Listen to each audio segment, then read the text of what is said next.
దేవుని స్తోత్రం. హల్లెలూయా. ప్రియమైన దేవుని బిడ్డలారా, కొన్ని నిమిషాలు దేవుని వాక్యాన్ని విందాం. దేవుని వాక్యం ఎంతో శ్రేష్టమైనది. ఆ వాక్యం మనల్ని బలపరుస్తుంది, బతికిస్తుంది. బైబిల్ గ్రంథంలో ఉండి ఒక వాక్యాన్ని మనం చూద్దాం.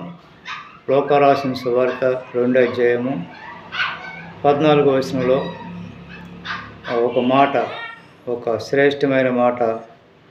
ఈ క్రిస్మస్ దినాల్లో దేవుడు ప్రతి చోట ఈ మాట ప్రతి ఒక్కరి ద్వారా మాట్లాడుతూ ఉన్నాడు. ఏంటంటే, నేను చదువుతున్నాను, శ్రద్ధగా విందాం. సర్వోన్నతమైన స్థలములలో దేవునికి మహిమయు, ఆయనకి ఇష్టలైన మనుషులకు భూమి మీద సమాధానమును కలుగునుగాక అని దేవుని స్తోత్రం చేయుచుండెను. ఆమేన్. ప్రియమైన దేవుని బిడ్డలారా, వాక్యము ఇది ఈ క్రిస్మస్ దినాల్లో మనం దేవుని వాక్యం మనం వింటూ ఉన్నాం. దేవునికి మహిమ వస్తూ ఉంది. ఎక్కడనంటే సర్వోన్నతమైన స్థలములలో, అనగా ఉన్నతమైన స్థలాల్లో, అనగా భూమి కంటే ఎంతో ఉన్నతమైనటువంటి మహా మహిమగైనటువంటి ఆ రాజ్యంలో, లోకములో దేవుడు పరలోకములో ఆయన ఎప్పుడు స్తుతించబడుతున్నాడు, ఆరాధించబడుతున్నాడు. దూతల చేత, కోటానుకోట దూతల చేత దేవునికి అక్కడ మహిమ వస్తూ ఉంది. దూతలు ఎలాగ ఆరాధిస్తున్నారు అంటే, పరిశుద్ధుడు పరిశుద్ధుడు పరిశుద్ధుడు అంటూ కోటానుకోట దూతల చేత దేవుణ్ణి దేవదూతలు స్తుతిస్తూ ఉన్నాయి. పరలోకంలో ఉన్నతమైన స్థలాల్లో, ఎవరో సమీపించరానిటువంటి స్థలాల్లో దేవుడి యొక్క పరలోకములో దేవుడు నిత్యము స్తుతించబడుతున్నాడు. అయితే ఈ భూమి మీద తనకిష్టమైనటువంటి బిడ్డలకి సమాధానం. పరలోకంలో దేవుని స్తుతించడానికి దూతలు ఉన్నాయి, దూతలు స్తుతిస్తున్నాయి నిత్యము మానక రాత్రింపగలు. ఈ భూమి మీద యేసయ్యను ఆరాధించడానికి తన స్వరక్తములో, తన స్వరక్తం ద్వారా కనబడినటువంటి సంఘం, దేవుని సంఘం అనగా నీవు నేను ఈ భూమి మీద క్రీస్తు రక్తంలో కడగబడినటువంటి ప్రతి ఒక్కరు కూడా సంఘముగా చేర్చబడి, ఆ సంఘంగా ఉన్న మనము యేసు ప్రభుని, దేవాది దేవుణ్ణి ఆరాధించేందుకు మనల్ని ఏర్పాటు చేశాడు. ఆరాధన అనగా దేవుడి ఇష్టమైనటువంటి ఒక మంచి లక్షణం అనేది. దేవుడు కోరుకున్నది అది. ఆరాధన దేవుడు కోరుకుంటున్నాడు. పరలోకంలో దూతలు ఆరాధన చేస్తున్నాయి, భూమి మీద మనుషులు సంఘమైన నీవు నేను ఆయన ఆరాధన చేయాలని ఆయన కోరుకుంటున్నాడు.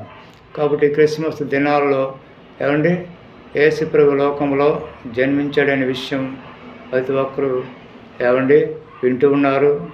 మనము క్రిస్మస్ ఆరాధనలో పాలు పెంచుకుంటూ ఉన్నాం.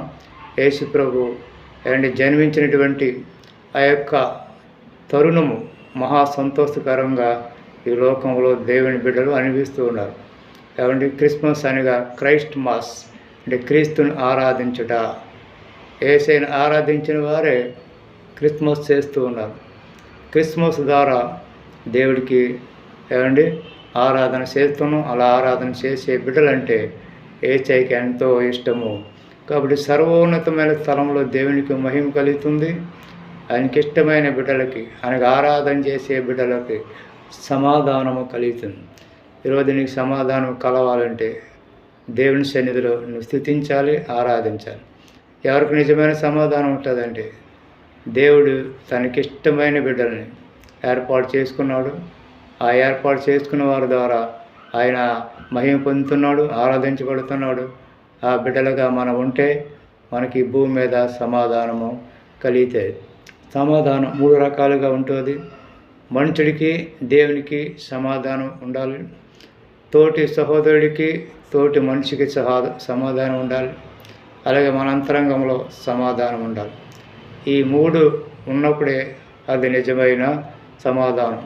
నీకు దేవుడితో సమాధానం ఉండాలి, అలాగే తోటి మనుషుడితో సమాధానం ఉండాలి, నీ హృదయంలో కూడా సమాధానం ఉండాలి.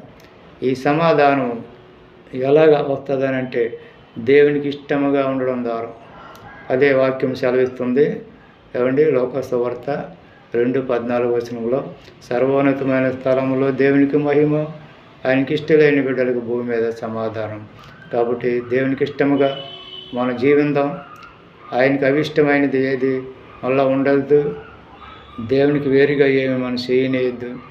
దేవునికి వేరుగా మనము ఉండొద్దు. దేవుని కార్యాలు చూద్దాం. అలాంటి కృప దేవుడు మనకి దయచేయనుగాక. ఆయనకి ఇష్టముగా మనము నడుచుకుందాము గాక. ఆమె దేవుడి వాక్యము దీవించి ఆస్వాదించును గాక. ఎవరైతే వాక్యం ఉన్నారో వారందరినీ కూడా దేవుడు దీవించును గాక. చిన్న ప్రార్థన యేసయ్యా వందనాలు ప్రభా.